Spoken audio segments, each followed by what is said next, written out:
Boa noite a todos. Sejam muito bem-vindos e muito bem-vindas à nossa reunião semanal do grupo Neurotrauma MG, que é um grupo de estudos em neurotraumatologia.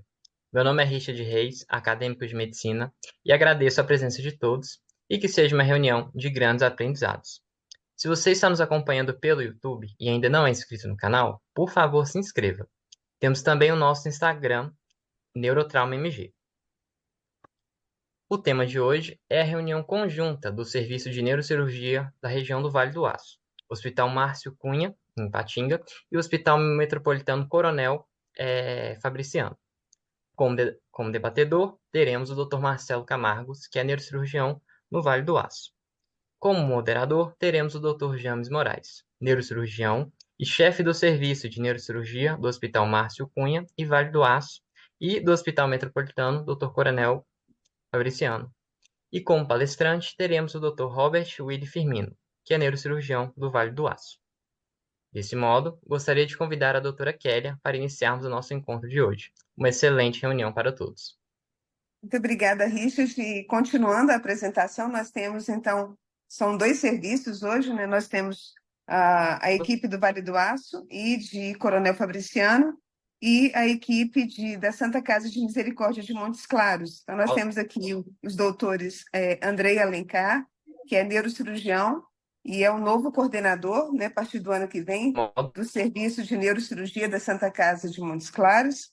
Temos também o Dr. Marcílio Monteiro, que é neurocirurgião e neuroradiologista intervencionista e que é o atual coordenador do serviço. E como palestrante, nós temos a honra de ter o Dr. Marcelo Santos Pimenta, que é residente de neurocirurgia da Santa Casa de Montes Claros. Esse serviço, o serviço de Montes Claros, vai falar sobre drenagem endoscópica de hematomas intraparenquimatosos, traumáticos, e o serviço do Vale do Aço vai falar a respeito da redução incruenta de fratura a fundamento em ping-pong e também acesso a IBRAL para meningiomas do tubérculo celular. Tenho absoluta certeza que será uma reunião inesquecível. Nós estávamos comentando que vai fechar com chaves de ouro o nosso ciclo de reuniões de serviço. Trago aqui um abraço do nosso presidente Robson Amorim, da Academia Brasileira de Neurocirurgia, que está em viagem, mas deixa o seu abraço. E, como eu sempre digo, a nossa reunião, essa reunião de serviços é a reunião mais importante, porque ela é a alma da neurocirurgia mineira. E lembrando que a neurocirurgia mineira ela não se estende apenas e ela não cabe apenas em Minas, mas todos aqueles que passaram por Minas Gerais e que tiveram uma formação em Minas, eles fazem parte da nossa família de neurocirurgia, por isso que nós chamamos também reunião de serviços mineiros e co-irmãos. Então, muito obrigada a todos pela participação. Sabemos que o tempo de vocês é extremamente precioso e o quão difícil para vocês é se organizar para estarem aqui. Vamos começar, a gente sempre faz por ordem alfabética, mas como o Vale do Aço já está aqui em prontidão, então a minha sugestão é que nós comecemos com o Vale do Aço e a seguir passemos para a Santa Casa de Montes Claros. Lembrando que nós temos 30 minutos de apresentação para cada serviço, e se nós respeitarmos esse tempo, vai ser muito bom para que nós possamos ter um tempo também de discussão, porque é esse o intuito, né, que nós possamos nos conhecer, e esse tempo será com certeza muito precioso. Então, fiquem à vontade, a casa é de vocês. Mais uma vez, meu muito obrigado, e James, é com você. Muito obrigado, Kélia. É um prazer estar aqui para poder compartilhar um pouquinho da nossa experiência, do nosso serviço.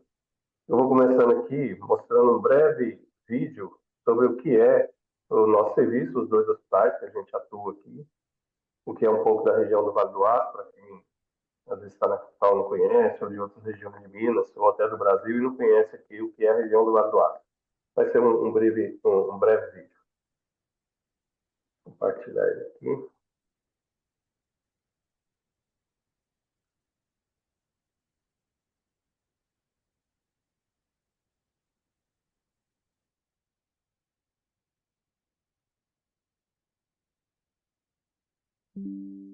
Nós estamos na região leste de Minas.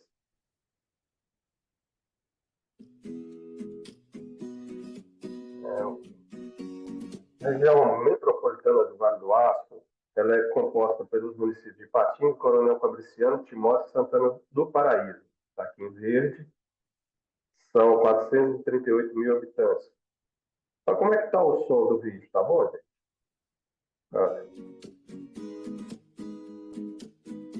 Né? Tudo certinho, Jacques. Uma referência aqui para 35 municípios no entorno da nossa região, chamado Colar Metropolitano do Vale do Aço, em torno aí de 800, talvez até 1 milhão de habitantes drenando aqui para os nossos hospitais. Eu coordeno o serviço, já estou aqui na região há 29 anos, formei lá na Santa Casa. Com a gente está o Marcelo, que veio da CEMIG e do Feliz Posto,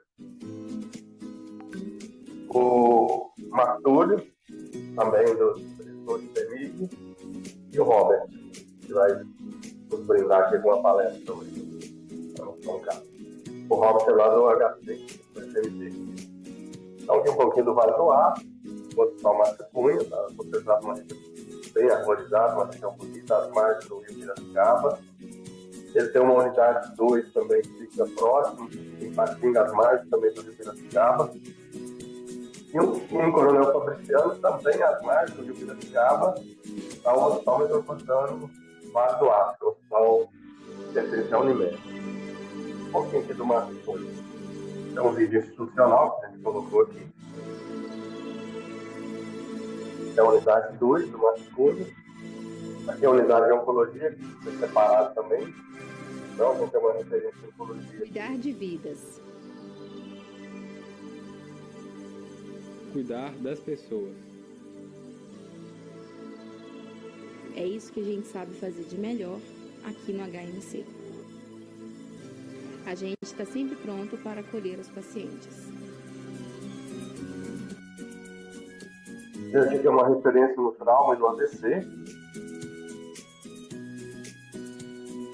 Na oncologia também, né? São 50 leitos de UTI, 14 salas cirúrgicas, fazendo quase de tudo aqui em neurocirurgia, incluindo endovascular e radiocirurgia.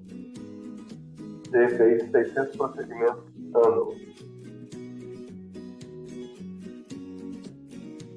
A Fundação São Francisco, importante a gente falar isso, é mantenedor do Hospital Márcio Cunha. Ela é um braço social da Uzi Minas.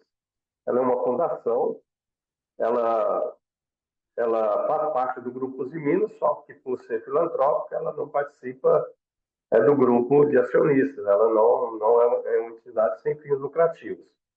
Então, ela não reverte o lucro dela para a Uzi Minas e vice-versa. Nem a Uzi Minas influencia em termos financeiros dentro da fundação. Ela tem que andar pelas próprias pernas. E ela é muito bem gerida e consegue até gerir lucros aqui, que é revertido à própria instituição. O Hospital Márcio Cunha, deu muito bonita, do lado do Parque do Alto Rio Doce. É um hospital metropolitano, pertence à Unimed, é totalmente privado. Lá atende planos da Unimed e outros convênios. Olá, tudo bem? Hospital novo também, Metropolitano muito Unimed, bacana o hospital. HMU. Meu nome é Guilherme Valtarez e nós vamos dar um passeio pelo hospital. Vem comigo? Não sei se você conhece a história do HMU, mas ele surgiu de um sonho e hoje ele é uma grande conquista para a nossa região. A localização é estratégica, no bairro Mangueiras, em Coronel Fabriciano, entre Ipatinga e Timóteo.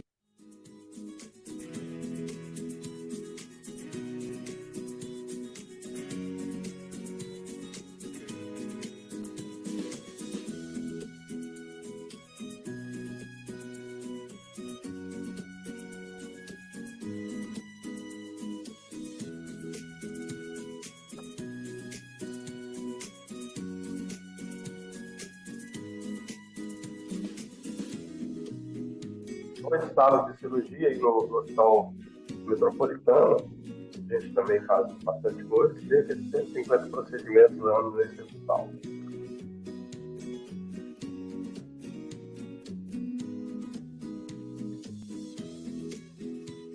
São 110 leitos salares, são 10 leitos de UTI.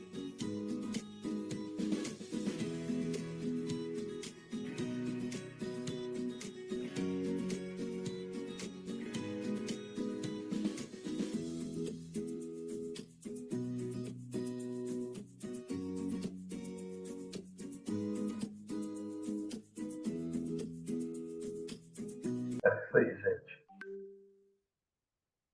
E agora a gente pode seguir com o Robert, né, Robert? Sim, sim, vou começar aqui. Compartilhar minha tela aqui agora.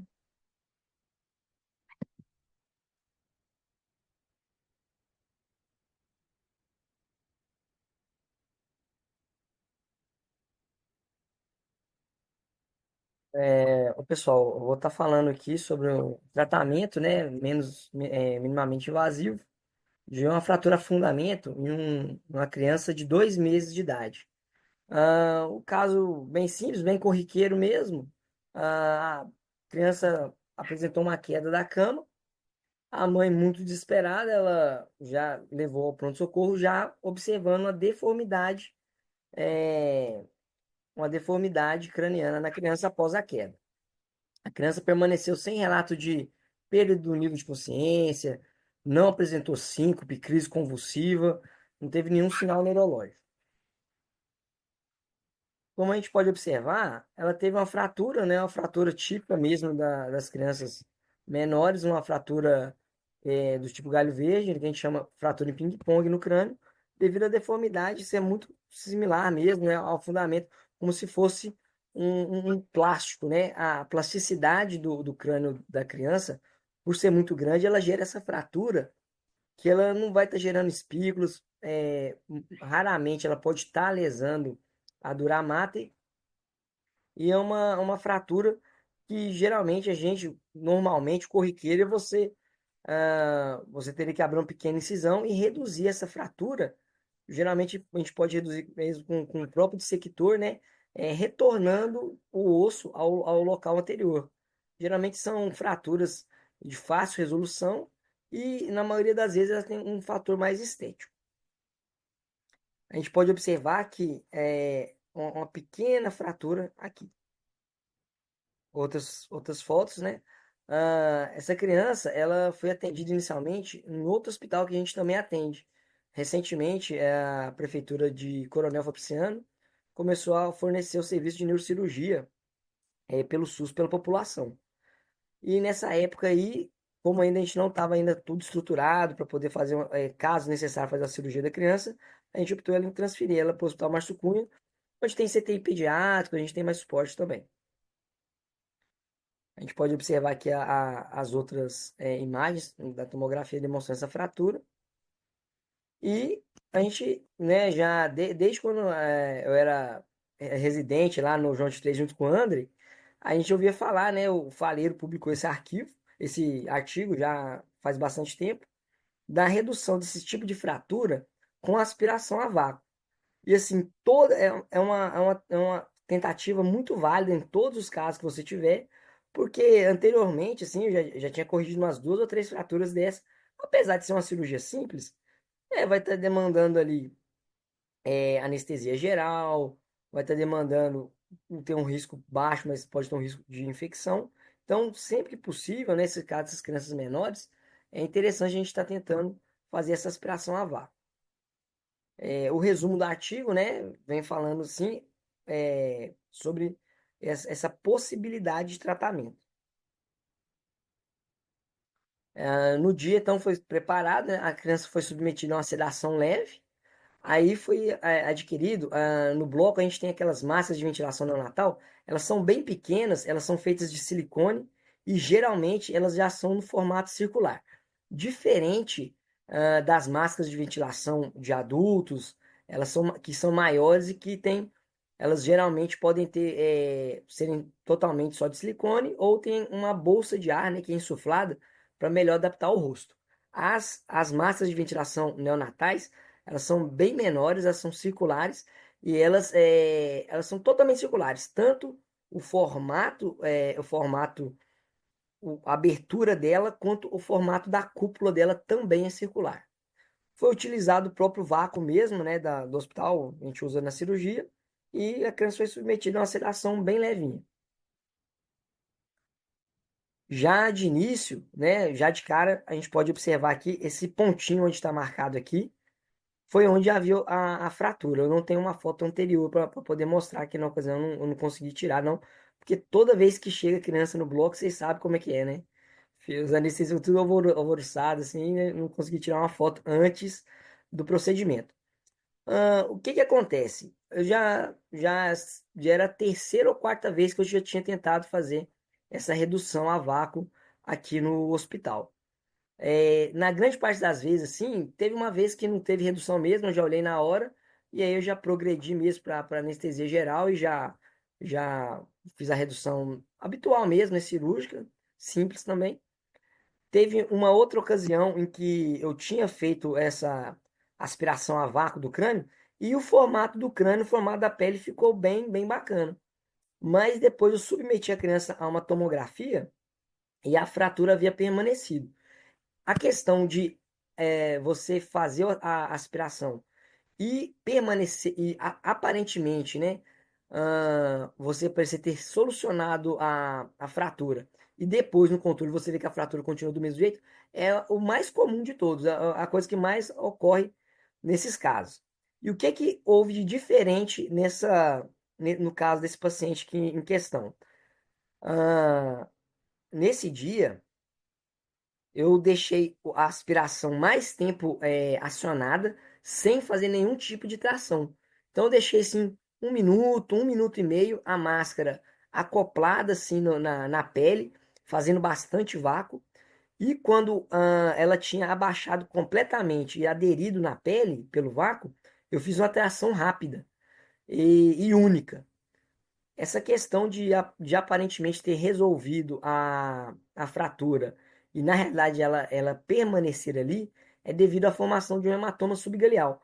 Como o tecido da criança ele é muito frágil, se você realizar o vácuo e rapidamente tentar tracionar, você vai acabar descolando ali a, o periósteo da galha e vai estar gerando um hematoma. Depois de formar esse hematoma, você não vai mais conseguir gerar tração do tecido subcutâneo para tracionar a fratura. Aí você não consegue mais reduzir essa fratura. Então, aqui a gente tem um vídeo do controle pós-operatório em que a gente pode observar aqui, né, a resolução completa da fratura sem nenhum tipo de intercorrência.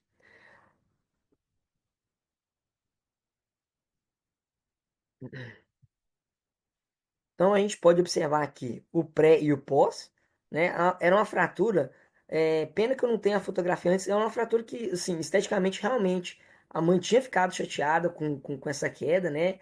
Ela insistia, né? Não, tem que corrigir e tal, com medo mesmo, assim, da criança permanecer com esse tipo de deformidade. Então a gente, né, pode observar que um tratamento é uma coisa bem simples, rápida, não necessitou de anestesia geral, nenhuma máquina de maior complexidade, né? Uma complexidade muito baixa e uma resolução completa da fratura, né? Então, o que eu venho sempre falando? Você tentar procurar essas máscarazinhas neonatais circulares que melhor se adaptam à fratura. Quanto menorzinha ela for, melhor vai ser a área de vácuo que ela vai estar causando e melhor vai ser a chance de ter uma resolução dessa fratura. É muito interessante, antes de você tentar fazer uma tração, você deixar o vácuo pelo maior tempo que você puder. O próprio formato da cúpula da máscara e o tempo vai estar conseguindo adaptar muito bem essa fratura na própria máscara e conseguindo realizar a redução com êxito. Evitar múltiplas tentativas, como eu tinha falado previamente, porque inevitavelmente vai ter essa formação desse hematoma subgaleal e você não vai conseguir reduzir a fratura. E é muito interessante realizar uma TC de controle para você ver se realmente reduziu essa fratura. Muito obrigado. Excelente, Robert. Parabéns pela ótima apresentação e boa documentação do caso. Alguém quer fazer alguma colocação, pessoal? Alguma dúvida?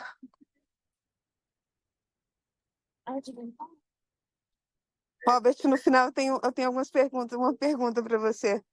Se ninguém tiver, aí, no final da apresentação, eu quero te fazer. Quero fazer uma pergunta, um comentário, Kelly. Claro, pode Tá ficar à dando pra me vontade, ouvir? André. Tá sim. Eu fiz um caso desse, assim, pouco tempo depois que eu terminei a residência, e eu lembrava exatamente desse trabalho do Faleiro. E assim, o que eu percebi, eu não fiz no vácuo do hospital, não. Eu fiz com uma seringa de 60, eu mesmo fiz o vácuo para eu controlar. Mas quando eu soltava o vácuo, a fratura voltava, né? Então, o tempo que você fica segurando ali é essencial para que a fratura, Né? de fato, mantenha a redução dela, né? E sobre a sedação, eu lembro que nessa criança eu fiz uma glicose só, de oral, e essa ficou quietinha e foi suficiente, não Não, é piorou nem nada. coisa muito simples, é uma dipirona, É, basicamente. Vocês fizeram no bloco, né? Eu fiz no bloco porque se não tivesse resolução, nada assim, eu já ia tentar reduzir normal mesmo. Tá, a Mas gente, esse caso foi interessante porque eu já tinha tentado algumas vezes e eu não desisti. Eu falei assim, não, isso aqui não é possível que não vai dar certo. Tentei novamente e realmente dá certo. a gente fez há um mês atrás, mais ou menos, lá em Contagem, a gente fez usando o vácuo extrator, que tem uma maternidade lá do lado, né? É um hospital maternidade. E aí os meninos preencheram o alto custo e fizemos com o vácuo extrator. E foi deixado assim, isso que o Robert falou, foi um pouquinho mais que um minuto. E uma coisa interessante que eu achei que os meninos usaram que ajudou bastante é o uso de um gel, qualquer gel, para acoplar bem Sim. aquela superfície ao crânio.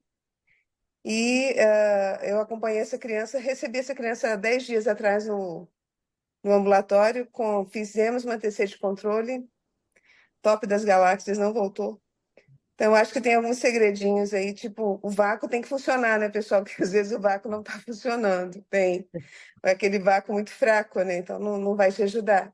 Uma outra opção, achei interessante essa ideia aí do André, né, de usar uma seringa, mas eu acho que usar seringa fica um pouco cansativo, né? A gente perde um pouquinho Nunca tentei com a seringa, não. Mas sim, acho fica cansativo, principalmente porque tem que ficar muito tempo, né? É, Sim. é, eu fiquei com medo de usar o vácuo, então eu fui na mão para eu poder controlar mais. Mas a impressão que eu tive foi exatamente o que o Walter falou. Precisa de ser muito tempo. Eu fico cansativo. Se você solta antes, ela volta.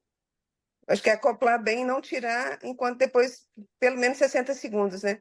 E uma última observação é que a pele da criança ficou bem vermelhinha, assim, ao redor, né? Ali E quando ela foi, depois de 15 dias no ambulatório, já estava assim, bem rosáceo, bem rosa, um róseo tênue. Então não teve nenhuma complicação com a pele, não. Aquela Acho- foto que eu tinha colocado foi exatamente do pós-operatório ali imediato. É, e a gente tem que sempre procurar, porque essas máscaras, a gente tem muita diferença. A máscara e também a mangueira que você vai estar conectando no vácuo. Já teve algumas vezes também que eu não consegui adaptar bem a mangueira do vácuo na máscara. Então também não estava gerando um vácuo pelo tempo necessário, né? Mas essa máscarazinha redondinha, ela é muito boa, e ela é bem disponível, assim. O lugar onde tiver cirurgia pediátrica, né, com criança neonatal, você vai conseguir achar ela. E a menorzinha, assim, ela é fundamental, ela é muito boa. Maravilha. Muito obrigada, viu, Robert? Imagina. Acho que nós podemos passar para o segundo caso, é isso, pessoal? Sim. Boa noite, então, pessoal. Aqui é Marcelo. Vocês estão conseguindo ver bem a minha tela? Compartilhamento?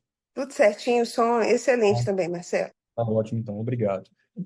Por outro lado, então, tirando agora essa abordagem do trauma, eu trouxe um caso aqui breve para ilustrar o que o Dr. James comentou, que a nossa região é referência em um serviço amplo e extenso de neuro-oncologia aqui na região, contemplando assistência a várias cidades. Então, a gente tem vários recursos em neuro-oncologia, inclusive em discussão multidisciplinar, que seja capaz de cotidianamente oferecer o tratamento mais adequado e com maior espectro de oferta para os nossos pacientes.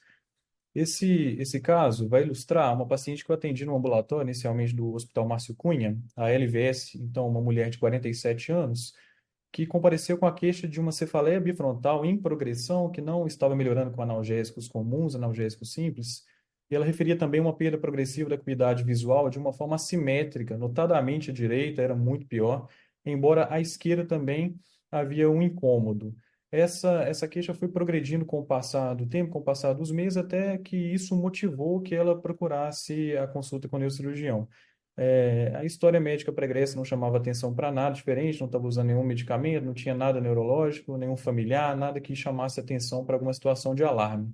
Mas aí eu pedi uma imagem inicialmente, que vocês podem ver uma ressonância, então, com a fase contrastada, e essa ressonância exibiu para mim uma lesão nodular. Aqui vocês podem perceber na reconstrução sagital que ela está centrada numa região que a gente chama de tubérculo selar. Essa região, ela tem um conjunto de estruturas neurovasculares que são relevantes, que eu vou falar mais para frente, mas a lesão, ela tinha um aspecto, a borda regular, assim, não chamava atenção para nenhuma deformidade maior, nenhuma invasão maior, uma contrastação homogênea pelo contraste, uma projeção adiante para o plano esfenoidal, e aqui na reconstrução coronal vocês podem observar também, juntamente com a reconstrução sagital, que ela tinha um aparato dural meníngeo para a base do crânio. Então, a gente poderia falar que essa lesão tem um aspecto também de portar uma cauda dural. Aqui a imagem em T2, com algumas reconstruções em T2, para notar a relação dessa lesão do tubérculo selar com as estruturas vasculares próximas. Vocês podem observar na figura central as carótidas de cada lado, e a lesão não se projetava lateralmente as carótidas, mas deslocava as cerebrais anteriores, os segmentos diversos, né, para cima e para trás, principalmente, afinando, inclusive, cada segmento. Então, uma lesão que não era tão grande, regular, mas numa região crítica para a gente. O laudo da ressonância apontou inicialmente, então, esse efeito compressivo que havia no quiasma óptico, notadamente à direita, e é sugestivo inicialmente, portanto, considerando tudo o que eu disse com relação à regularidade das bordas, à implantação dural do assoalho, e essa projeção típica nessa região do tubérculo selar, provavelmente se tratando de um meningioma. Essa paciente também realizou uma campimetria, vocês podem ver aqui na figura da esquerda, o olho direito muito mais prejudicado que o olho esquerdo, embora o olho esquerdo também exiba já algum grau incipiente de acometimento. Essa campimetria foi feita logo no início do processo de diagnóstico da paciente, mas ela foi referindo piora progressiva da visão do olho esquerdo, o que estava mostrando um avanço do tumor e acelerou a nossa necessidade de manejo.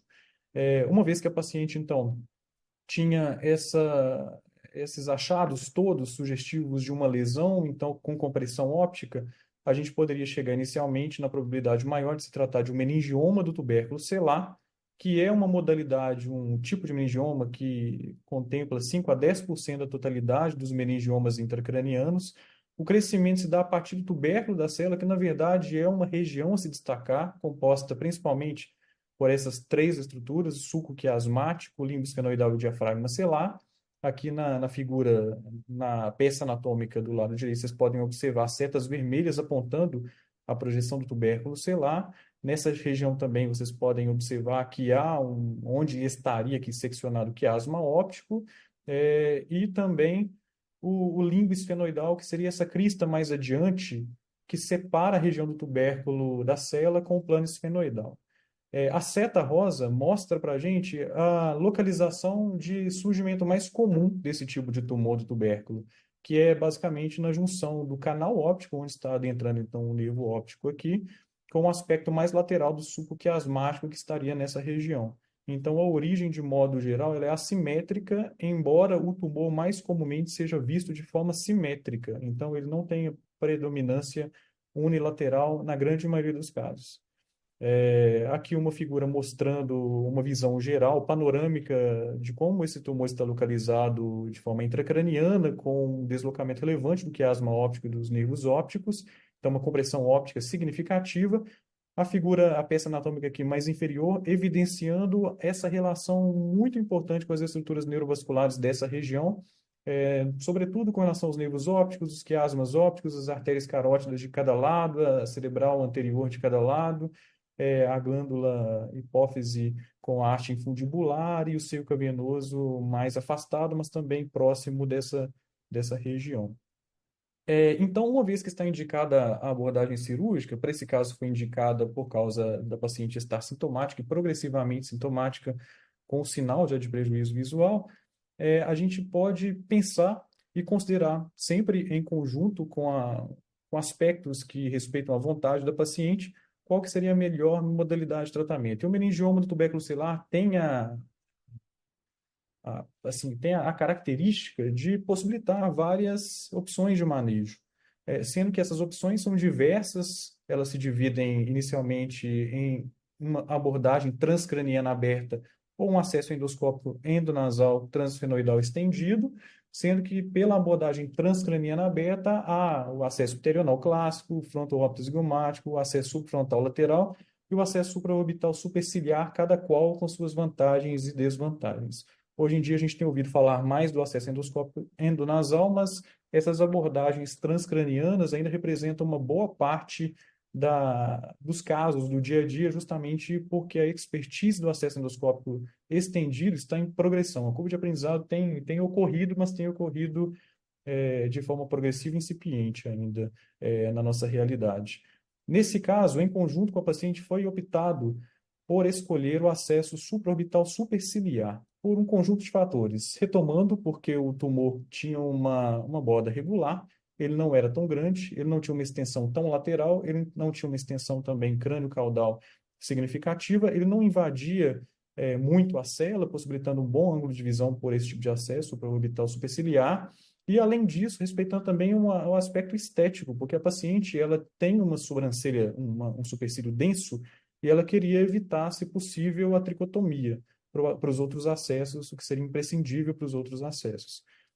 Então, nós optamos por realizar o acesso supraorbital superciliar, o acesso de eyebrow, portanto, que é um acesso que é chamado de acesso de keyhole minimamente invasivo. Por quê? Dentro das modalidades de acesso transcraniano, é um acesso que permite um melhor manejo da lesão sem uma invasão de tecido normal, uma manipulação maior do tecido normal que deve ser evitado. Então, um acesso que vai mais direto à lesão, se manipulando menos o que não deveria ser manipulado.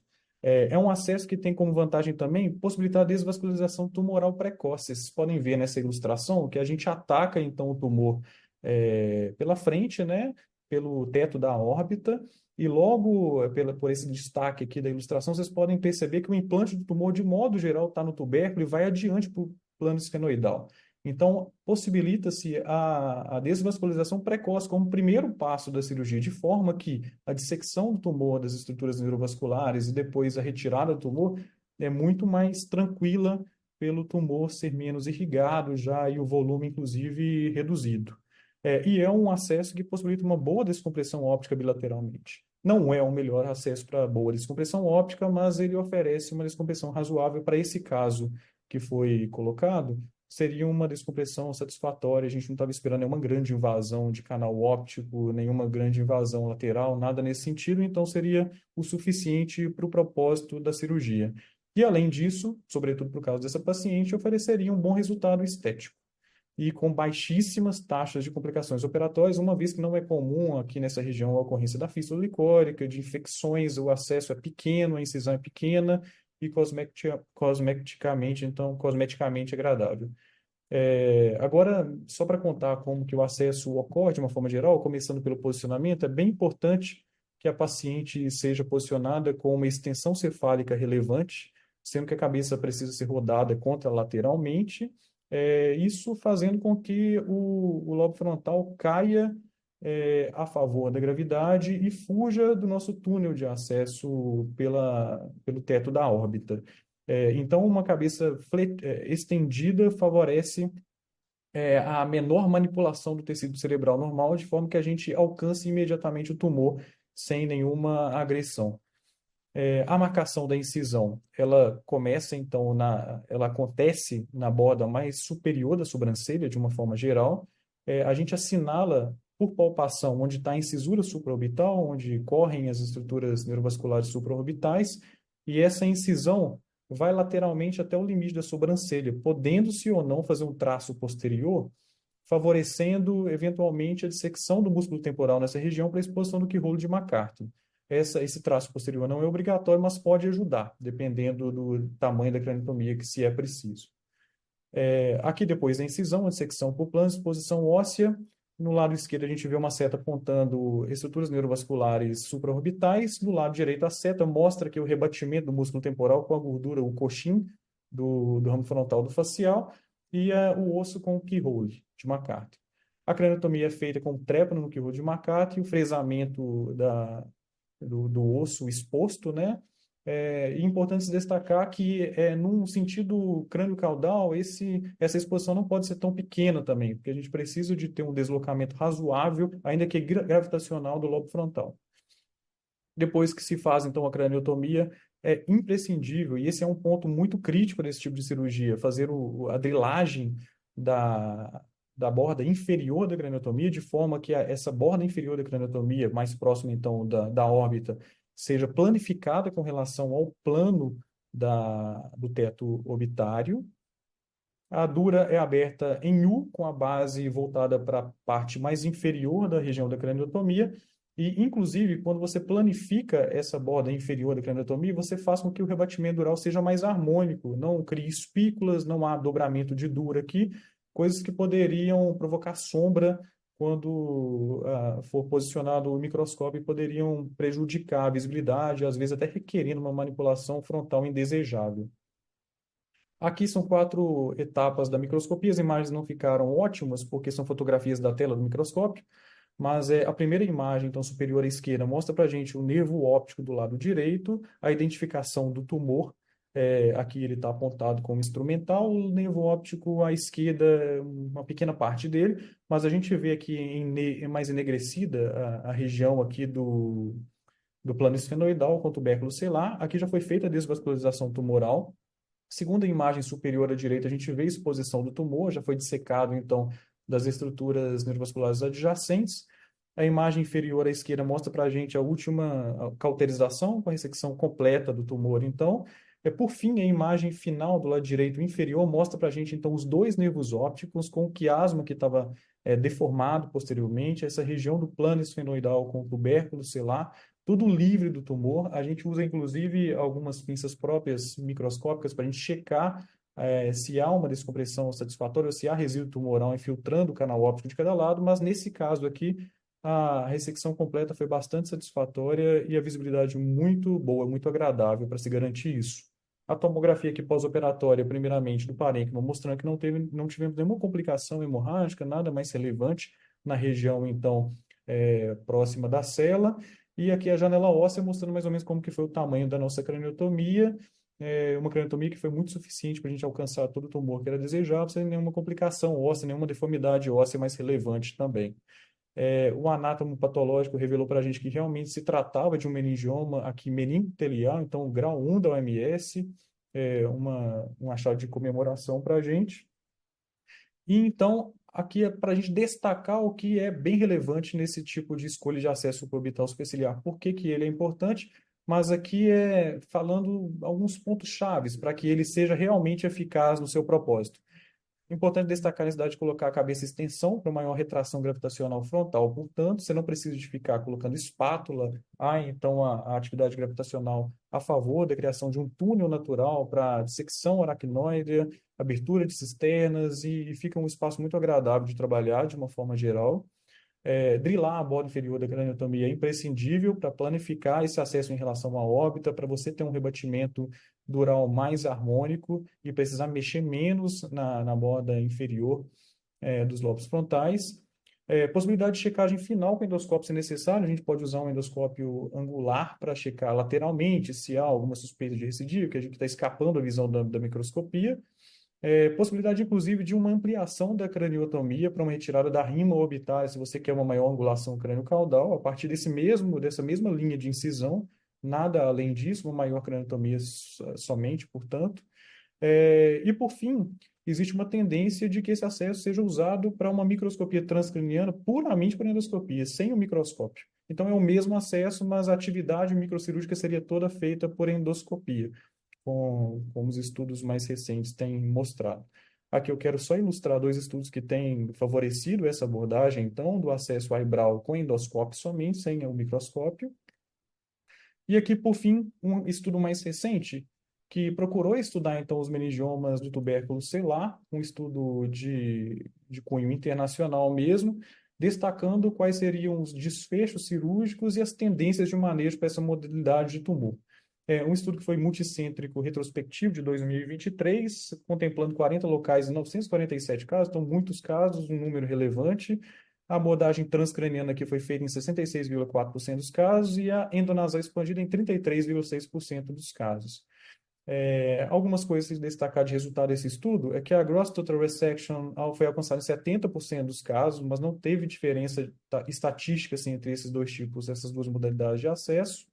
A endoscopia exibiu o melhor resultado visual, 73% versus 57%.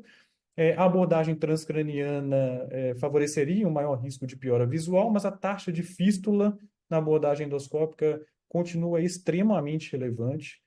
Na literatura a gente encontra um número de 10%, aqui de 17,3%, então é uma complicação relevante ainda na endoscopia para o meningioma do tubérculo, só que a recorrência é menor na abordagem endoscópica, porque na abordagem estendida você necessariamente tem que tirar o osso que está na sua frente de visão, e é justamente o osso que está associado à região de onde nasce o tumor.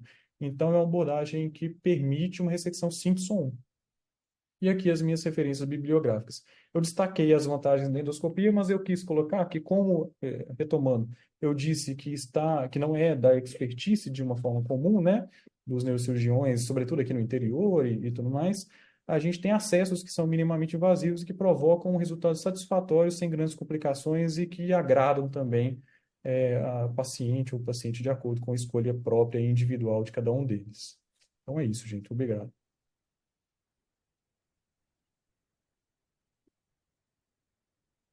Obrigada, Marcelo. Parabéns pela excelente apresentação. Está muito bem documentado, linda apresentação.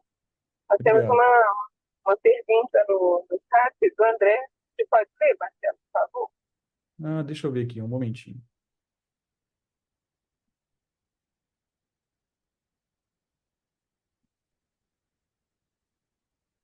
Tem algumas perguntas aqui para o Robert, né? Tem sim, mas acho que a gente pode fazer assim, depois a gente volta. Se há alguma experiência com o uso do vácuo extrator da obstetrícia. Não, na última ali ele está falando se seria válido a DLE para drenagem licórica para cirurgia. Sim, é uma pergunta minha então, né? Realmente, assim, nesse caso, eu acho que não seria tão válida a DLE, porque a gente consegue, de uma forma geral, uma boa dissecção do espaço, né, entre essa borda inferior dos lobos frontais com a dura mater do teto da órbita, e à medida que você vai progredindo até alcançar o tumor, você tem que ir fazendo aberturas de cisternas, a gente consegue outros recursos que não necessitam inicialmente da DLE. Mas a DLE é um recurso possível. Vai dar a experiência de cada cirurgião, mas eu não tenho colocado a princípio de uma forma rotineira para esse tipo de caso, não. Os acessos subtemporais e subhospitais, eles são bem interessantes de utilizar a DLE, porque você demora para alcançar cisternas licóricas. A parte frontal, você rapidamente já abre essas cisternas. Então, esses acessos subtemporais, subhospitais, geralmente são melhores, a DLE gera bem menos retração de tecido cerebral. E o frontal não, porque rapidamente você já está drenando o líquido. Perfeito. Marcelo, comentando esse seu caso, eu gosto muito do acesso cerebral, utilizo bastante. Eu tenho costume de usar a DLE, ou então pelo menos fazer uma punção lombar de rotina.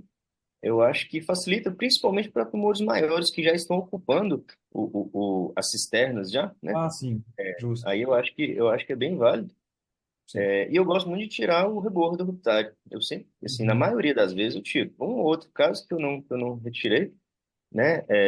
Mas na maioria das vezes eu tiro o rebordo. Eu acho que a gente ganha assim, muita angulação e eu tiro boa parte do teto da órbita. Então, você coloca um cotonoide ali no lobo frontal e chega ali um pouquinho para o lado, a própria gravidade você já está no nervo e na Enorme, carótida. né? É muito bom esse acesso. E para tubérculo, eu acho que ele é menos invasivo do que a endoscopia, porque pelo risco de fístula da endoscopia, né, eu acho que esse é um acesso muito mais tranquilo e com muito menos complicação do que a endoscopia. Eu acho que, lógico, quem tem muita experiência com endoscopia acaba indicando mais a endoscopia, Mas eu acho que a endoscopia para hipófise ainda é muito melhor e para esses meningiomas de base anterior, ter a opção do Eyebrow é uma excelente indicação. Muito boa opção de acesso. Sim, sim. Marcelo, alguns indicativos assim no meningioma de tuberculose que você fala, esse paciente eu não vou operar por Eyebrow, com certeza não vai dar para fazer. É o tamanho, alguma limitação da extensão do pescoço, tem alguma coisa que você fala, não, eu não vou nem tentar. Geralmente quando essa lesão se estende para algum lado de uma forma mais relevante. Então, quando ela envolve mais as carótidas, por exemplo, ou ela tem uma extensão cranial muito relevante, ou ela vai muito para dentro da cela. Então, de modo geral, a indicação é bem com relação ao tumor que eu mostrei. Um tumor homogêneo, que está próximo da linha média, que não invade os canais ópticos. Se ele tem uma extensão mais assimétrica, eu já repenso e considero outras opções. Muito obrigada, Marcelo. Robert, Obrigado. acho que você podia ler as perguntas que estão no chat, que estão para você. Se tiver mais alguém que fazer alguma As primeiras consideração para o perguntas, Marcelo. tinha sobre o VAC extrator da obstetrícia. Aqui no hospital, assim, é difícil, assim, o VAC extrator eu nunca vi como é que é. Mas, assim, aparentemente eu acho que ele deve ser bem próximo, né? Eu acho que o VAC extrator é essa máscara que eu estou utilizando. É bem parecido. E ele também alguém também falou aqui sobre que se só com ectoscopia já seria válido para comprovar, é que eu já tinha feito anteriormente, já tinha conhecimento de outros colegas que também tinham feito essa redução com vácuo e tinha só gerado o hematoma. Então, assim, a ectoscopia parecia que tinha corrigido, que estava ok, e depois eu ia olhar e ver que permaneceu com aquela fratura ali. Então, eu acho que a tomografia é interessante para poder documentar, para você ter certeza mesmo que não formou ali um hematoma ali embaixo do bigaleal. Ok, Robert, os meninos da Santinha brilharam nesse caso aí usando o VAC extrator. Foi o Daniel, eu não sei se o André estava junto também. Acho que nós podemos prosseguir. Ok, Kélia. Oi, Jana. Tem um comentário aqui no final do chat sobre em relação à abertura do seio frontal. Até.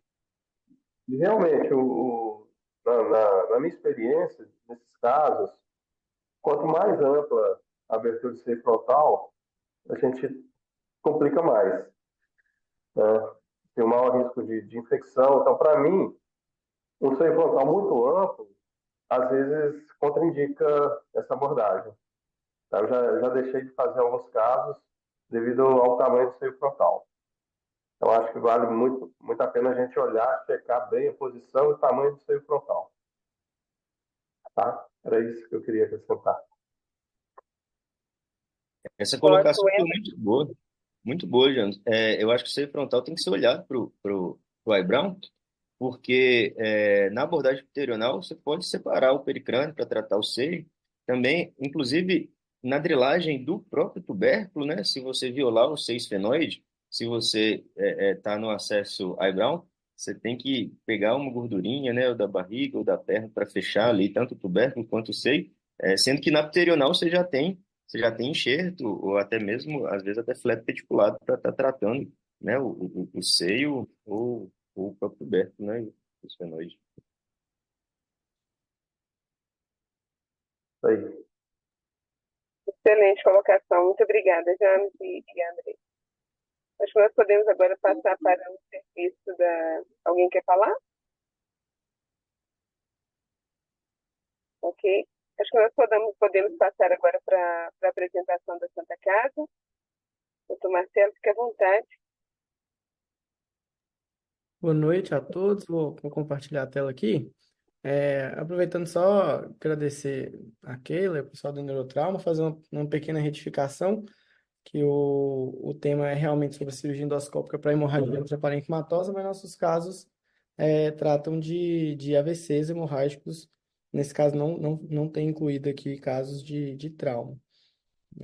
Espero que não fuja muito da proposta, mas a gente tem feito com uma frequência cada vez maior lá no serviço e a gente quer, basicamente, com a aula compartilhar a experiência do nosso serviço com esse tipo de abordagem, né? E vou fazer uma breve retomada da, da literatura mais atual sobre o tema.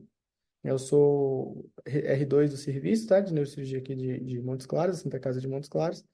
E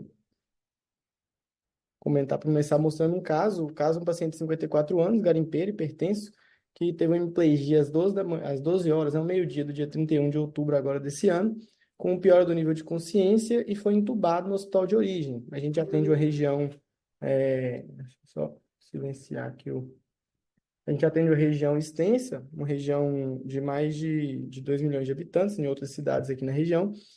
Então, esse paciente veio transferido já entubado, foi recebido no serviço na madrugada do dia 1 de novembro, o exame ele estava sedado, com sedação em dose baixa de midazolam e fentanil, isocórico, tendenamiose, tinha reflexo de tronco preservado, localizava à esquerda com estímulo doloroso, mas aparentemente estava hemiplégico à direita. Hemodinamicamente estável e trazia essa tomografia externa do serviço. Não tinha documentação objetiva de qual Glasgow ele foi entubado. Na chegada, a gente não achou que tinha um efeito de massa tão significativo, parecia ter desvio de linha média e ainda tinha cisternas preservadas. Então, a gente programou, repetiu realizou uma nova tomografia depois da chegada, porque já tinha umas 12 horas daquela primeira tomografia.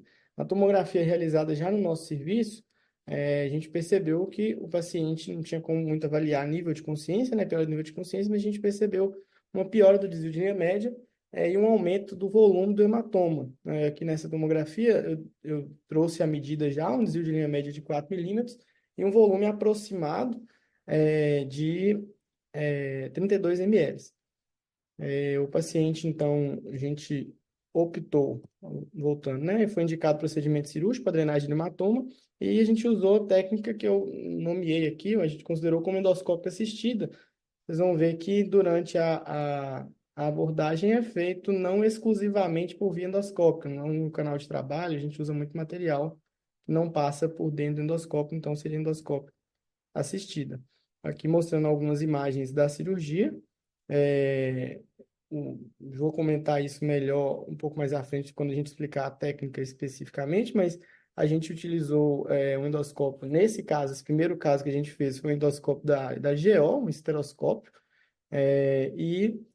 o aspirador de micro mesmo, e a gente triangulava a visão do microscópio, do endoscópio, olhando para a ponta do aspirador, e utilizava uma espátula fina para mudar a angulação, e com a ótica de 30 a gente conseguia fazer uma varredura satisfatória da loja do hematoma. Aqui um outro vídeo mostrando a gente já com a cavidade mais limpa, depois de tirar bastante coágulo, encontrou uma interface. E o que eu gostei dessa imagem, na verdade, foi quanto o cérebro caiu, se comparar naquele primeiro vídeo para esse, dá para ver que há uma distância grande entre o crânio e o cérebro, que não era a aparência quando a gente abriu. Então, já mostra uma resolução da hipertensão intracraniana, que era o principal objetivo da cirurgia, não era necessariamente de zerar o hematoma. Aqui mostrando a cavidade sem novos hematomas e sem sangramento ativo na cavidade. Mais um vídeo aqui já da parte de hemostasia e de colocação de gelfuan. A gente não tem à disposição aqui hemostático Flossil ou tipo de hemostático para o paciente do SUS. Aqui a cavidade sem sangramento ativo, o cérebro novamente mais distante do crânio, mostrando que não tem hipertensão intracraniana, e a hemostasia com colocação de gelfuan no pertuito, que foi feito, e aqui as imagens de comparação pré e pós-operatória. Eu escolhi alguns cortes estratégicos, onde eu coloquei aí na parte mais baixa do temporal, toda a extensão do ventrículo, um corte coronal e sagital, e comparei os mesmos cortes no pós-operatório imediato. A gente fez tomografia já no primeiro dia de pós-operatório, e mostrou, assim, o objetivo que a gente tinha para a cirurgia foi cumprido, além de mostrar um espaço bem satisfatório, melhora da desvio de linha média, teve também a surpresa, que não era o objetivo primário, mas de um excelente aspecto de quantidade de sangramento, assim, reduziu aproximadamente para 3 ml, assim, até difícil de medir esse tamanho de hematoma, A gente optou por deixar uma DVE na cavidade, a gente vai mostrar aqui a imagem da tomografia, o vídeo, né, agora da tomografia pós-operatória, com DVE na cavidade, o restante do hematoma, né, o residual, o hematoma residual que ficou, e novamente a linha média centrada, e o aspecto de cisternas abertas, bastante espaço lá no lobo frontal também, com um pouco de pneumoencéfalo. O paciente foi estubado já no pós-operatório imediato, a gente percebeu que ele estava bem reativo, né, no pré-operatório, então, com esse resultado intraoperatório, a gente já pediu o anestesista para estubar, recebeu alta 4 dias após o procedimento cirúrgico, mantinha uma hemiparesia densa à direita, dá para ver que comprometeu a região de cápsula interna e tudo, ele já chegou com esse déficit, mas verbalizando, compreendia comandos, um pouco da fluência prejudicada, mas sem dúvida foi um resultado bem satisfatório. A gente trouxe aqui uma breve revisão da literatura sobre a evolução dos casos de abordagem cirúrgica para hemorragias intracerebrais. E aí o primeiro estudo mais relevante que a gente tem em mente é o estudo STICH, foi feito com 1.033 pacientes com hipertensão supratentorial, e nesse caso era incluído inicialmente tanto hemorragias lobares quanto hemorragias nucleocapsulares talâmicas.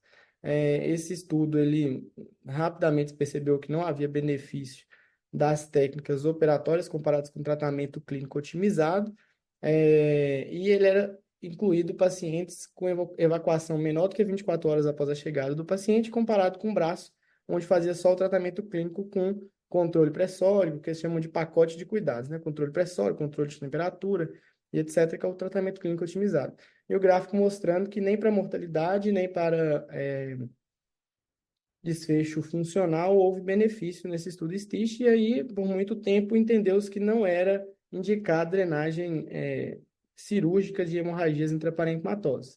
O STICH 2, ele tentou selecionar melhor os pacientes para ver se mostrava um resultado melhor, colocou evacuação mais precoce após a chegada do paciente e tentou excluir os hematomas profundos, porque eles perceberam que no subgrupo de hematomas profundos tinha um resultado pior, provavelmente pela manipulação mais significativa de tecido cerebral normal.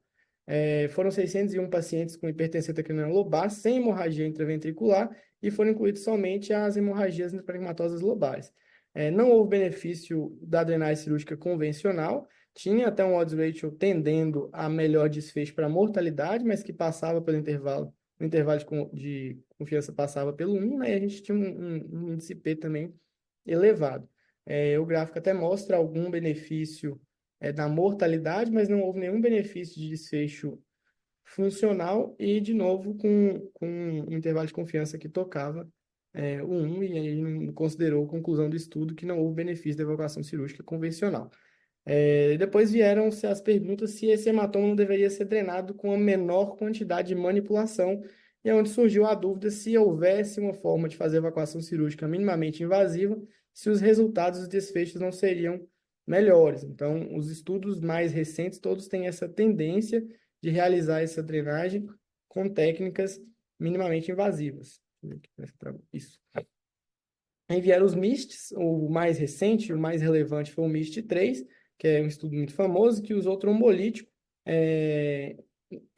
inoculado, né, ou colocado através de um catéter fixo, guiado por neuronavegação ou estereotaxia. Então, utilizava neuronavegação e estereotaxia, implantava um catéter fixo e fazia injeção de alteplase por um catéter que passava por esse espécie de canal de trabalho, a cada 8 horas 1 ml de alteplase por 72 horas ou até um hematoma atingir menos do que 15 ml. E aí fazia tomografia diária para acompanhamento desse hematoma. Todos esses estudos, né, um comentário que eu não fiz, deveria ter feito, é que todos eles incluíam as indicações clássicas da cirurgia convencional, então hematomas maiores que 30 ml, com um efeito de massa significativo, mas realmente houve essa tendência de começar a incluir mais hemorragias lobares, porque percebiam que essa menor manipulação tinha um desfecho tanto funcional quanto de mortalidade melhor. Então, o estudo MIST acompanhou o desfecho de mortalidade em 1 ano e o desfecho funcional também pelo MRS. E esse estudo não só demonstrou segurança da técnica, incluindo tanto a técnica esterotáxica quanto por neuronavegação, e depois tem até uma extensão do estudo que utilizou endoscopia também, para lavar com uso de trombolítico, demonstrou segurança sem desfechos de piora de mortalidade ou complicações graves.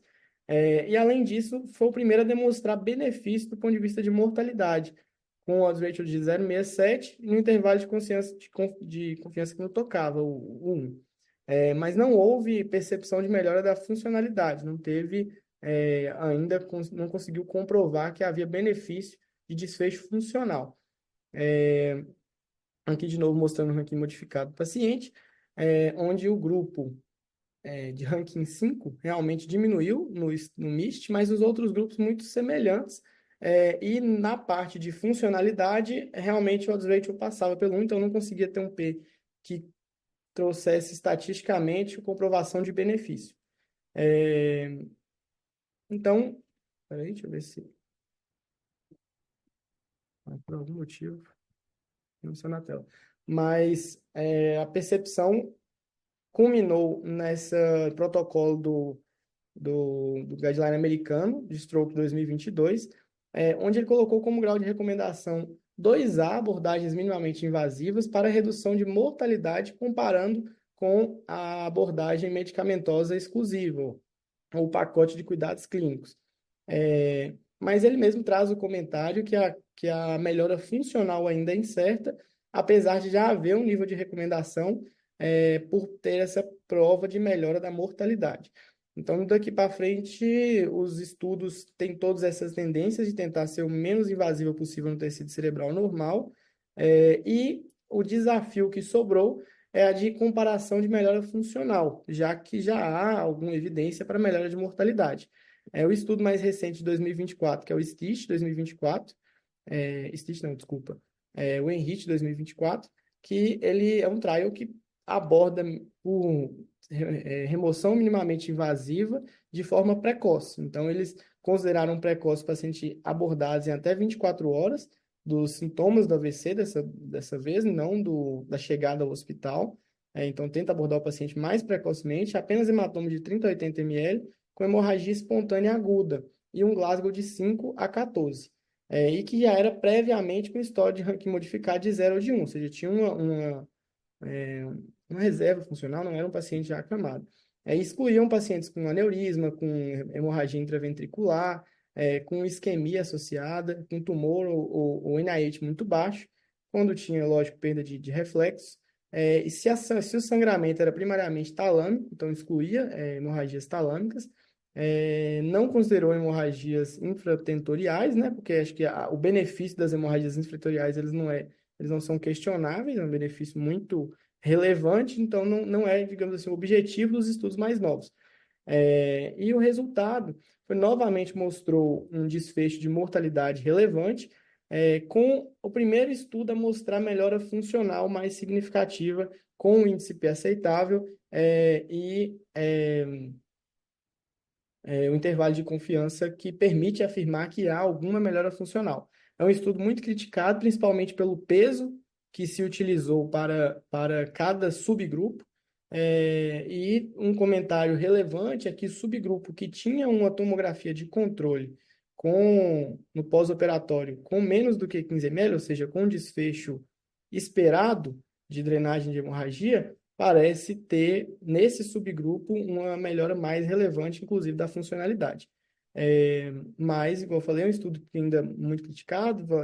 A conclusão do próprio estudo é que é necessário estudos maiores e mais bem desenhados para afirmar se há realmente uma melhora funcional na abordagem minimamente invasiva. Inclusive, não há estudos ainda que comparam grupos cirúrgicos minimamente invasivos e convencionais, e geralmente são estudos que colocam um grupo cirúrgico com técnica minimamente invasiva e um braço controle não operatório. Então, não dá para fazer afirmações ou estender afirmações de que é superior à abordagem convencional. E um estudo também recente, de 2024, que começa agora a surgir, depois desses estudos que eu comentei, OPMEs ou dispositivos específicos para essa drenagem. Então, lá no estudo ENRICH, utilizava um dispositivo específico, endoscópico específico, todos eles com um braço para injetar fluido e outro para drenar, para aspirar. E um outro também bem recente, que é esse estudo aqui, SCUBA, que utiliza um endoscópio específico que chama Apollo, que tem um canal de trabalho que, por um lado, entra soro, uma infusão contínua, é, que é controlado pela altura, né, do soro, e não passa de 25 centímetros acima da altura da cabeça do paciente. E ele faz uma aspiração inicial da parte líquida do hematoma, seguido a injeção de fluido e vai fazendo uma lavagem mesmo com drenagem daquele hematoma. E o endoscópio navega por esse soro que está entrando e o hematoma vai saindo até que eles consigam um soro limpo, né, que sugere que não há hemorragia residual e nem nenhum vaso com sangramento ativo. Essa é a imagem do próprio artigo, mostrando o endoscópio Apollo que eles utilizam, tem um canal de trabalho, dá para ver ali um outro portal, né, digamos assim, que encaixa um equipe de soro, uma outra região por onde esse soro está saindo, e essa mão direita do cirurgião, onde eles conseguem, inclusive, descer um bipolar, uma caneta bipolar, para fazer cauterização de pequenos vasos que sejam percebidos nessa fase onde já teve a lavagem do hematoma. Então, de novo, é um instrumento específico, Apollo, com aspiração inicial da parte líquida do hematoma, seguido de lavagem da cavidade com soro aproximadamente 25 centímetros da cabeça. E um outro canal lateral aberto por onde reflui a hemorragia e o soro que foi infundido. E agora eu vou mostrar a adaptação que a gente fez no nosso serviço, inclusive comentando qual o material que a gente usa para tentar nos aproximar desse material que ainda não está à disposição aqui no Brasil, eu acredito, em nenhum lugar. E a gente adaptou, naquele primeiro caso, utilizamos primeiro um esteroscópio, né, mas era uma ótica muito comprida, que dificultava a manipulação. Esse segundo caso, a gente já utilizou o endoscópio de base de crânio, foi uma paciente de 41 anos, puérpera, 14 dias pós-parto cesáreo, com relato de hemiparesia no dia 6/11 desse ano, então, todos os casos recentes. E há 8 dias já tinha cefaleia intensa, estava sendo conduzido inicialmente com cefaleia pós-RAC. O paciente chegou em Glasgow 15, mantendo cefaleia, com essa tomografia de admissão, mostrando hemorragia parasagital, né, frontal, direita, que sugere fortemente, talvez, uma trombose venosa cerebral, ainda mais pelo contexto no paciente puérpero. Inclusive, foi feita já na chegada a angitomografia, que não conseguiu afirmar se havia trombose, mas já no dia seguinte, pela manhã, essa paciente piorou o nível de consciência. Repetiu uma nova tomografia, junto com a anestesista dela, fez uma tomografia de crânio sem contraste, que já demonstrava uma piora do desvio de linha média, ainda um desvio de linha média nessa parte maior do hematoma de quase 9 milímetros, um volume do hematoma de 37 ml, e uma piora do nível de consciência. A paciente estava Glasgow 15, foi para Glasgow 13, ficou confusa e sonolenta. Foi indicado procedimento cirúrgico para drenagem do hematoma e, novamente, com técnica endoscópica assistida. Aqui é a foto do posicionamento da paciente, a tricotomia, uma tricotomia pequena, né, para caber um trépano e a saída da DVE, a gente tem deixado DVE em todos os casos, e os materiais que a gente utilizou, o endoscópio de base de crânio, a ótica de 30 graus, é útil a ótica de 30 porque ela consegue fazer uma varredura melhor da cavidade. Utilizamos uma sonda uretral, equipe simples, uma espátula fina que a gente consegue mudar a angulação de ataque do endoscópio e da entrada do material. Um aspirador de micro, hemostático, eu coloquei algumas estrelinhas aí, porque a gente, não sei se é do feitio de todos, mas a gente consegue adaptar usando já o fã que a gente tem para fazer um hemostático mais líquido, picando ele em pequenos pedaços e fazer um hemostático líquido mais fluido, por não termos à disposição um Flowseal ou outro tipo de hemostática em pó aqui no SUS. E a DVE que a gente utiliza como dreno na cavidade. Na imagem de baixo a gente tem um trépano único, com exposição da dura mater, mostrando que todos os nossos materiais vão passar por esse espaço pequeno de um trépano. Aqui o soro, mostrando que a gente também manteve o soro aproximadamente 25 centímetros acima da cabeça do paciente, conectando um equipo simples numa sonda uretral 10, e aí a gente tem tanto a altura do soro, para controlar o máximo da pressão que aquele soro seria infundido, e aqui dá para ver também, não sei se vocês conseguem ver meu mouse, mas a mão de um dos auxiliares na regulagem do soro, né, que permite um gotejamento na hora que quer menos soro, ou uma infusão mais importante de soro, se for necessário em algum momento da cirurgia. E ali, só voltar aqui para mostrar, numa mão do cirurgião o aspirador de micro, na outra mão o endoscópio de base de crânio, o endoscópio com a ótica de 30, e a gente sempre faz uma triangulação com o aspirador ligeiramente à frente da ótica do endoscópio, de modo que a câmera da ótica não entre em contato com o hematoma, senão ela fica sujando. E o aspirador é que é visto pelo endoscópio. E aqui algumas imagens do intraoperatório. Aqui vocês podem ver à direita a sonda uretral passando até a região do hematoma, o hematoma ao fundo, o aspirador de micro. Aqui tem uma espátula fina que a gente consegue ir espatulando e mudando a posição. E quando a gente consegue mobilizar um coágulo maior, você pode aumentar, por exemplo, a infusão de soro, que o próprio soro expulsa esse coágulo, mostrando alguns dos coágulos que a gente consegue retirar pelo burrolho, pelo trépano. Aqui mais uma imagem depois da retirada da maior parte do hematoma, como é feita a hemostasia e o implante de uma DVE como dreno na cavidade. Depois de ver uma cavidade mais limpa e sem sangramento ativo, é colocado uma DVE sob visualização direta com o endoscópio e utiliza gelfuan no pertúito em volta dessa DVE para garantir uma hemostasia da região que foi drenada e do pertúito que foi feito, né? Uma corticectomia pequena, que é o maior benefício da técnica endoscópica assistida ou de qualquer técnica minimamente invasiva, é tentar minimizar o dano do tecido cerebral normal. Aqui mostrando as imagens pré-operatórias da paciente, de novo coloquei cortes estratégicos, que pegassem toda a extensão do hematoma, e as imagens de pós-operatório imediato, também já no primeiro dia de pós-operatório, com diminuição significativa do volume do hematoma, abertura de fissura silviana ipsilateral, cisterna da base mais visíveis, com uma linha média centrada, e cumprido o objetivo da abordagem cirúrgica. Essa paciente ainda passou por investigação adicional, com angiorressonância, angiografia, e a hipótese final, descartou aneurisma, descartou cavernomas, outras causas para esse sangramento. A hipótese final ficou realmente de uma trombose ou de uma falha de enchimento, mesmo que não foi vista inicialmente nesse primeiro dia, foi abordado como tal. O paciente recebeu alta deambulando com a hemparesia leve, consciente, orientada.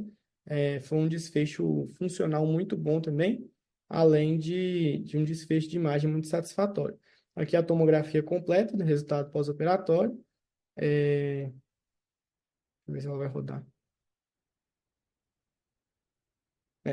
A melhora da consciência no pós-operatório imediato já era perceptível, né? Dá para ver que a linha média está mais centrada, acabou a hipertensão craniana, o paciente ficou mais desperta já imediatamente. Ela recebeu alta 8 dias pós o procedimento, mas principalmente para tratamento de infecção bacteriana que ela estava tratando e para completar a propedêutica de investigação etiológica. Na alta, ela já tinha melhora significativa da hemiparesia, vigil, consciente orientada. Foi um resultado bem satisfatório para a equipe. Aqui as mensagens finais, baseadas nos estudos que a gente tem até o momento e nos poucos casos que a gente conseguiu fazer, que a indicação cirúrgica tem que ter o mesmo rigor da indicação para a técnica convencional, então não é possível se extrapolar, por ser uma técnica menos invasiva, abordar hematomas que não têm indicação de ser abordados. As técnicas minimamente invasivas são seguras, e vários estudos já mostraram a segurança, e parecem ter um efeito sobre mortalidade de hematomas lobares grandes, se comparado com o tratamento conservador. Ainda são necessários melhores estudos para comprovar a eficácia e superioridade de técnicas minimamente invasivas para desfecho funcional. Então, são os estudos, o foco de toda a produção científica na área, é mostrar se drenar esses hematomas, principalmente os hematomas mais profundos, por técnica minimamente invasiva, tem impacto ou não em desfecho funcional.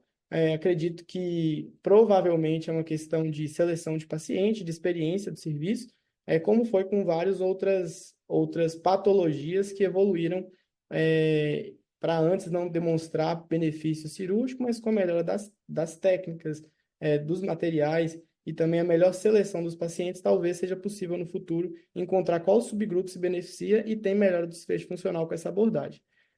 Agradeço, tem uma imagem aqui da minha R1, do meu R+, doutor Marcílio, eu e o doutor André operando o nosso primeiro caso de drenagem, o contato e, de novo, muito obrigado à equipe do Neurotrauma e a Keila, todo mundo, pelo convite.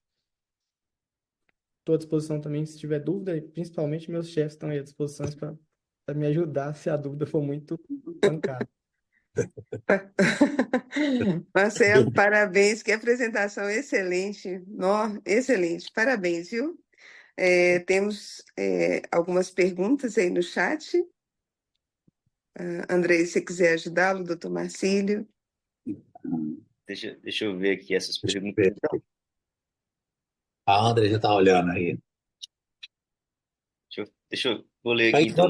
Enquanto o André olha as perguntas no chat aí, eu gostaria só de agradecer a oportunidade, né? E pedir um pouco de desculpa, que nós arrumamos assim bem em cima da hora.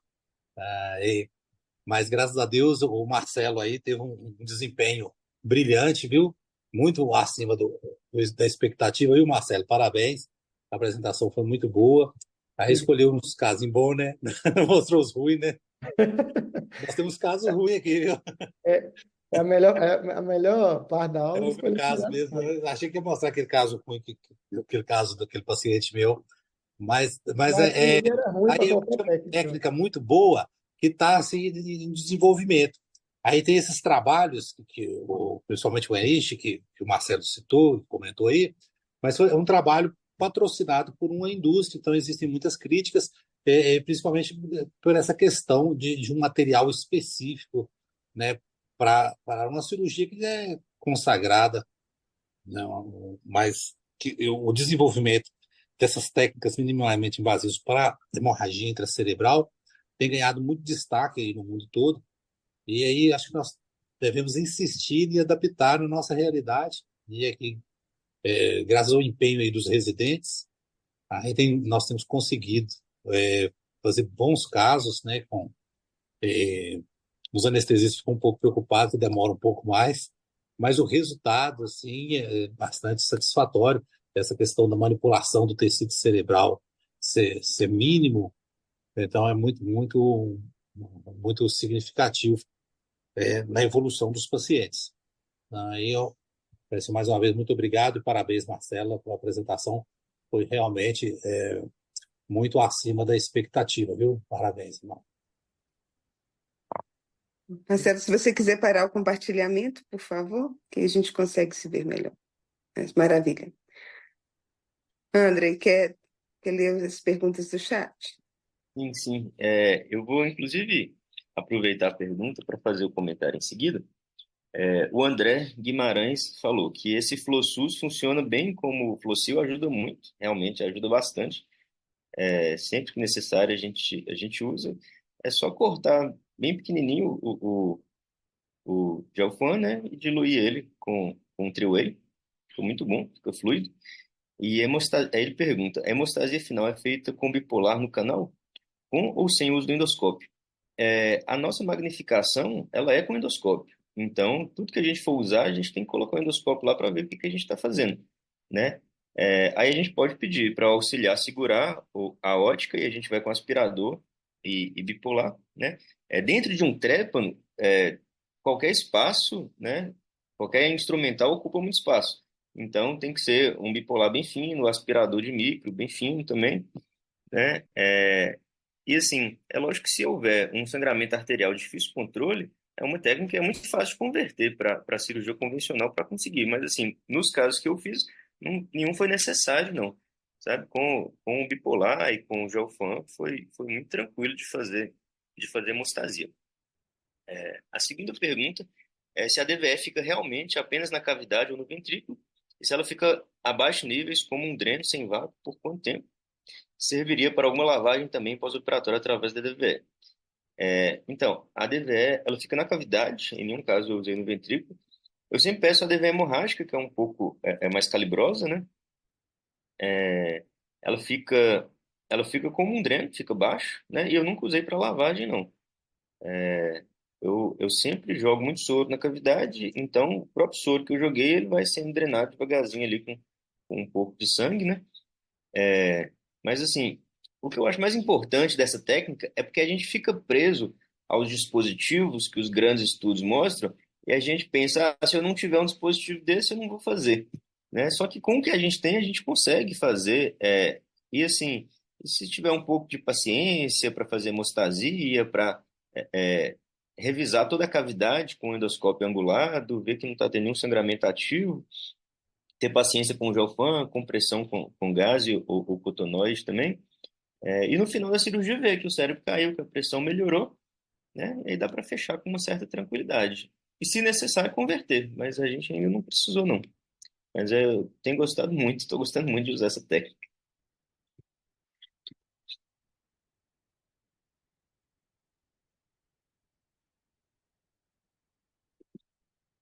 Alguém quer comentar mais alguma coisa, pessoal?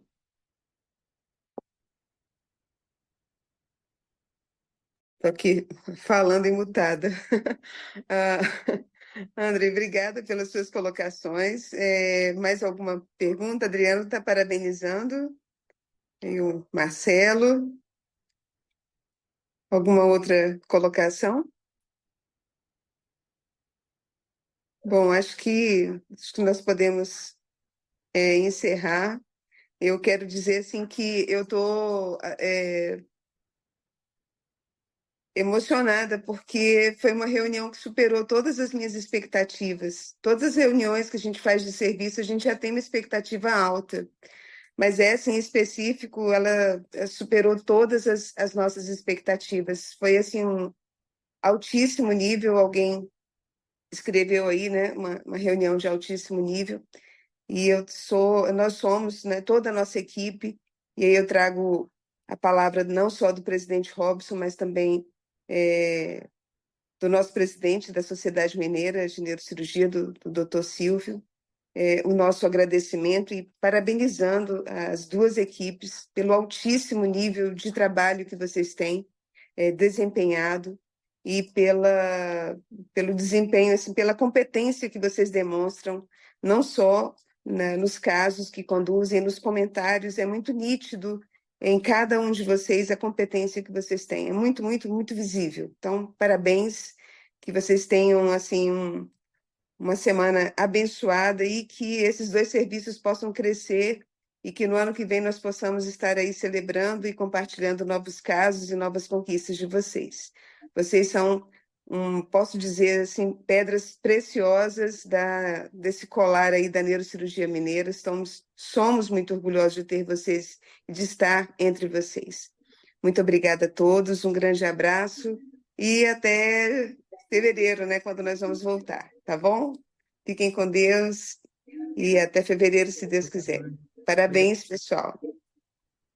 Obrigado, Kelly.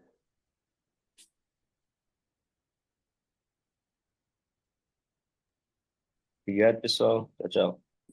Tchau, tchau, pessoal. Um abraço, pessoal. Bom te rever, viu, James? Tá bem aí, viu? Um abração. Ô, chefa, aproveitar o espaço, a presença de James. É o seguinte, esses dias eu participei de um evento lá no Rio de Janeiro com o Nicolato, e aí conversei com ele, com o Silvio. O Congresso Mineiro já está confirmado lá em outubro, lá em Diamantina.